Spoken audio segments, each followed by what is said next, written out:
আসসালামু আলাইকুম everyone, welcome to my channel. আজকে আমি আপনাদের জন্য নিয়ে আসছি খুবই মজাদার সুস্বাদু কোকো মিল্ক পুডিং।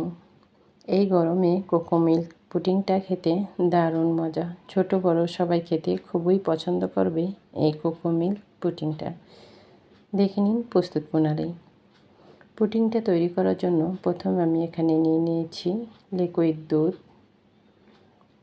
দুধটাকে আমি আগে থেকেই জাল করে নিয়েছি। জাল করে একটু ঘন করে দুধটা ঠান্ডা করে নিয়েছি। যেহেতু এই পুডিংটা তৈরি করার জন্য আমি এখানে আগার আগার পাউডার ব্যবহার করব, এজন্য ঠান্ডা থাকা অবস্থায় আগার আগার পাউডারটা ব্যবহার করতে হবে। এখানে প্রথমে আমি এখানে দিয়ে দিচ্ছি 1/2 লিটার দুধ, সাথে দিয়ে দিচ্ছি কোকো পাউডার, দিয়ে দিচ্ছি আগার আগার পাউডার, দিয়ে দিচ্ছি চিনি। এখানে আমি 3 টেবিল চামচ চিনি দিয়েছি। চিনির মিষ্টিটা আপনাদের স্বাদ অনুযায়ী দিয়ে নেবেন।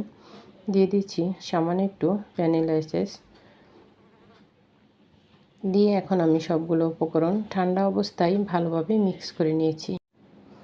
এখন আমি এটাকে জাল করে নিচ্ছি আর অনবরত এভাবে নেড়েচেড়ে নিচ্ছি। এটাতে যেহেতু আগার আগার পাউডার দেওয়া, এটা খুব দ্রুত জমাট বেঁধে যেতে পারে, এজন্য আমি এভাবে নেড়েচেড়ে নিচ্ছি। বলক আসা পর্যন্ত অপেক্ষা করব।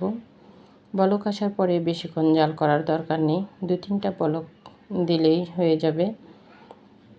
এই কোকো মিল্ক পুডিংটা এত মজা আর এত সুস্বাদু ছিল, ছোট বড় সবাই খেতে খুবই পছন্দ করবে এই পুডিংটা।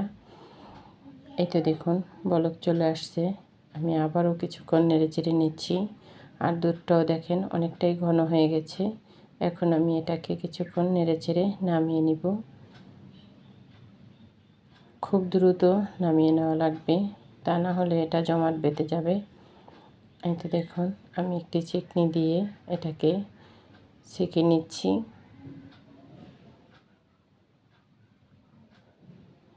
ছেঁকে নিয়ে এখন এটার উপরে যে বাবল গামগুলো ছিল সেগুলো আমি একটু চামচ দিয়ে সরিয়ে দিচ্ছি। দেখুন কতটা দ্রুত এটা জমাট বেঁধে যায়। এভাবে আমি এটাকে 1 ঘন্টা নর্মাল ফ্রিজে রেখে দিয়েছি। দেখুন ঠান্ডা ঠান্ডা কোকো মিল্ক পুডিং একদম রেডি। দেখুন এটা কত সুন্দরভাবে জমাট বেঁধে গেছে। আমি সাইডটা একটু এভাবে ছুরি দিয়ে আলগা করে নিচ্ছি যাতে এটা সুন্দরভাবে পড়ে যায়। এখন আমি এরকম একটি প্লেট বা নিয়ে আমি সেটার উপরে এটাকে এভাবে ঢেলে দিচ্ছি। আর দেখুন পুডিংটা কত সুন্দরভাবে সেট হয়েছে আর দেখতে এটা কতটা লোভনীয় হয়েছে। দেখুন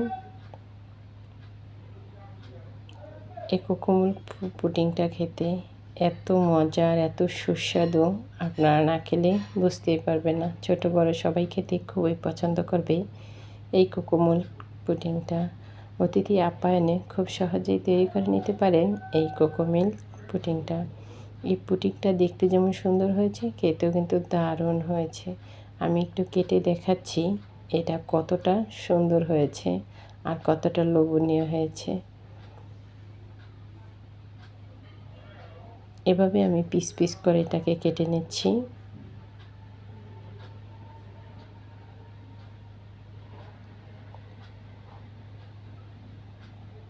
এটা দেখুন কেটে নেওয়া হয়ে গেছে আর এটা কতটা সুন্দর হয়েছে। বাচ্চাদের দিলে এই কোকো মিল্ক পুডিংটা তারা খুব মজা করে খাবে। আপনারা একবার হলো এই পুডিংটি বাসায় তৈরি করবেন। সবাই ভালো থাকবেন। আল্লাহ হাফেজ সবাইকে।